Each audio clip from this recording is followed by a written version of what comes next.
পথ দুর্ঘটনায় মৃত 2, ঘাতক গাড়ি পলাতক। মোটরবাইক ও পিকআপ ভ্যানের মুখোমুখি সংঘর্ষে মৃত্যু হল একই পরিবারের 2 জনের। মৃতদের নাম যথাক্রমে রহমতুল্লাহ মণ্ডল বয়স 38, নিয়মাতুল্লাহ মণ্ডল বয়স 32। সোমবার সকালে তালডাংরা থানা এলাকার পাইকা গ্রামের ঘটনা। স্থানীয় সূত্রে খবর, এদিন সকালে প্রতিবেশী কয়েকজনের সঙ্গে ওন্দার পুনিশোল আসানবনি গ্রামের 2 যুবক কাঠ কাটার কাজে একটি মোটর বাইকে চেপে রতনপুর হাড়মশরার রাস্তা ধরে বীরবর্দার দিকে আসছিলেন। সেই সময় তালডাংরার পাইকা গ্রামের কাছে উল্টো দিক থেকে আসা একটি পিকআপ ভ্যানের সংঘর্ষে তাদের বাইকের মুখোমুখি সংঘর্ষের ঘটনা ঘটে। খবর পেয়ে পুলিশ ঘটনাস্থলে পৌঁছে গুরুতর আহত অবস্থায় 3 বাইক আরোহীকে তালডাংরা গ্রামীণ হাসপাতালে নিয়ে এলে রহমতুল্লাহ মণ্ডল ও নিয়মাতুল্লাহ মণ্ডলকে মৃত ঘোষণা করে চিকিৎসকরা। ঘটনার পরই ঘাতক পিকআপ ভ্যানটির চালক পলাতক বলে জানা গেছে। আমি শুনলাম যে অ্যাক্সিডেন্ট হয়েছে, আর এটাই শুনলাম যে আমি জিজ্ঞাসা করার পরে যে বললো যে একই পরিবারের, মানে ওর ভাইপো একজন, কখন কাকা একজন ভাইপো। ও, আর কখন মোটামুটি হয়েছিল ঘটনাটা?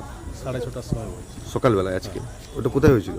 ওই পাইকা ভেনগার বাইকার বাঁধের কাছে। ওরা কি কাজ করে, মানে এমনি কাজ করতে যাচ্ছিল? গাছ কাটতে যাচ্ছে।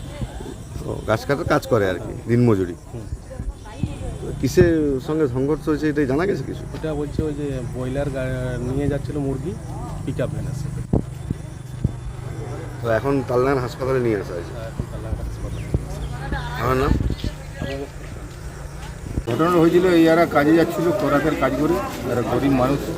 তো কাজে যাওয়ার পরে মোটামুটি বুলারুর শুনে ধাক্কা, পিকআপ ভ্যান বুলারু পিকআপ মুরগির খাবার ছিল নাকি বেশ জানি না। দিয়ে আমরা যখন এসেছি এখানকে, তখন তোমার হসপিটালকে নিয়ে চলে আসে। যে পুলিশের এখানে যে হসপিটালে আমরা। কোন জায়গায় হয়েছিল জানেন? এটা হয়েছে পাইকা ভান্ডা বলে একটা নাম, মানে পশ্চিম দিকে তোমার পুকুর তো আছে, এই বান, তার পথেই মোটামুটি ধাক্কাটা হয় টার্লিংয়ের গোড়ায়। দুজনকে তালডাংরা থানার পুলিশ নিয়ে আসে? পুলিশের 2 জন তালডাংরা থানার থেকে নিয়েছে তোমার। এরা কি একই পরিবারের? একই পরিবারের মতো। কাকা ছেলে। মানে এমনিতে কি কিসের কাজ করতো? গাছ কাটতো। গাছ। আর পরিবারে কে কারা কারা আছে?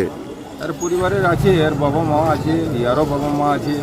এই কালো করেছে যেটা আছে, এর 3টে ছেলে, আর ইয়ার একটা ছেলে। আর মোটামুটি তোমার বয়স হবে তোমার 32, একজন 34। মা নাই। এদের বাড়ি আসনমনি, পুনিশোল আসনমনি। আপনার নাম?